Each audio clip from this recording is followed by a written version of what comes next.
嗨，大家好！今天我和大家分享的这个提子面包，感觉是我最近做的最好吃的一款面包。而且特别好的一点就是，这个面包放了1天、2天以后，味道更好吃。这是怎么做到的呢？我待会儿再揭秘。有一道工序是需要提前1天就做，就是用朗姆酒泡葡萄干。泡过酒的葡萄干既能增加风味，又能保持丰满状态。烤的时候，暴露在外边的葡萄干也不会烤干。300克高筋面粉，加4克酵母粉和30克白糖混匀。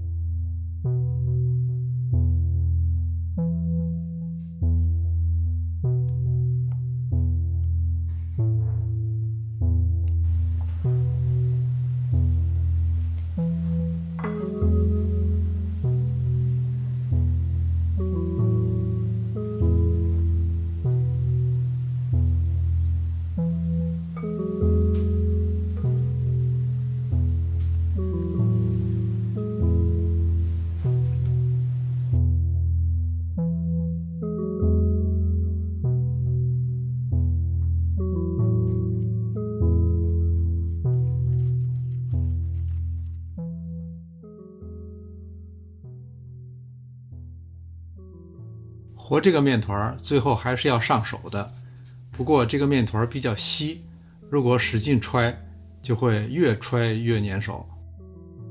当你刚刚感到粘手的时候就停。醒面15分钟，面粉颗粒会充分膨胀，形成网状结构，产生一定的筋性。这个时候再来操作就不会很粘手了。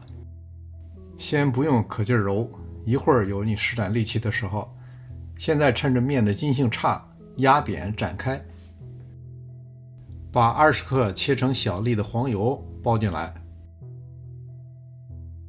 接下来大家注意看一下我揉面的过程。整个揉面的过程特别有意思，有明显的3步，从轻松自然、手光面光，到困惑难缠、粘手粘案板。这时简直要失去耐心，开始骂 UP 主了，这什么玩意儿啊，骗人！不过您再坚持一下，在某个瞬间，散落的面团突然会失去粘性，迅速聚拢到一起，柳暗花明，云开雾散。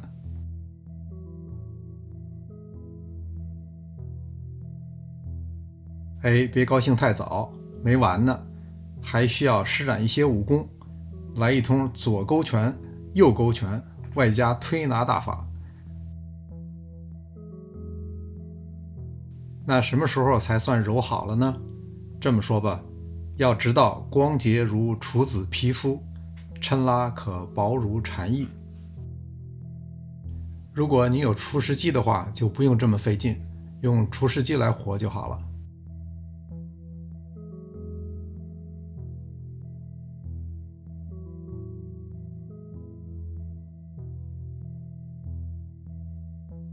接下来还需要做一个准备工作，需要点黄油、红糖和奶粉。先要把黄油在微波炉里融化，倒入红糖和奶粉拌匀。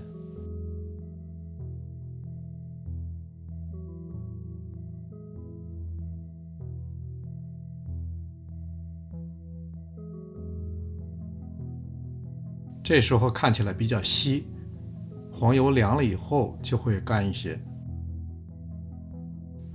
当面团发酵到2倍大的时候，就可以做下一步的工作。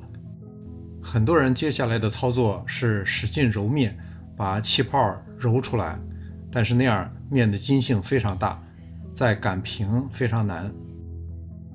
一个讨巧的方法就是趁着这时候面的筋性不强，直接用擀面杖来擀。你会看到里边有很多气泡，用擀面杖用力把气泡压出来。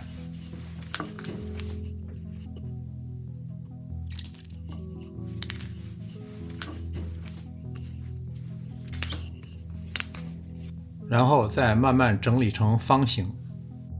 这时候就体现出来刚才没有使劲揉面的优越性了。面很软，整形非常容易。把我们刚才做的黄油奶粉糊抹在上面，注意只抹一半就可以。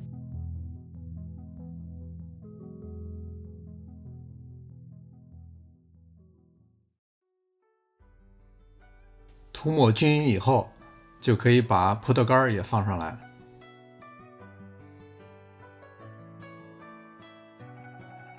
对折这一步，如果不是用软的硅胶垫儿，就比较麻烦。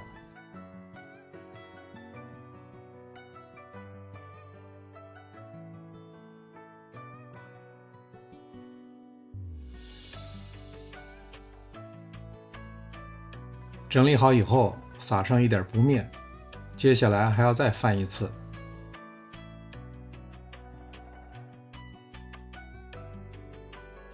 这样翻过来，再拿起来就容易了。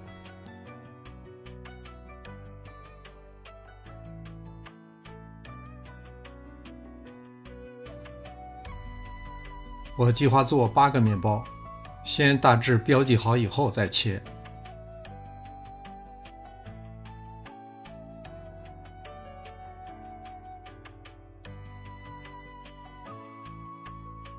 切好以后，把每2片叠在一起。接下来轻轻抻长，两头反转，就和做麻花有点像。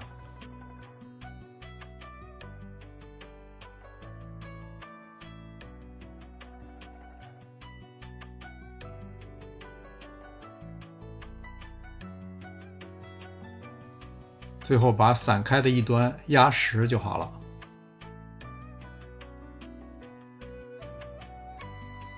表面刷上蛋液，这样烤出来的颜色好看。由于刷了蛋液，表面的保湿性非常好，再次醒发的时候就不用保鲜膜来覆盖了。烤箱提前预热，华氏350度，烤大约18分钟左右。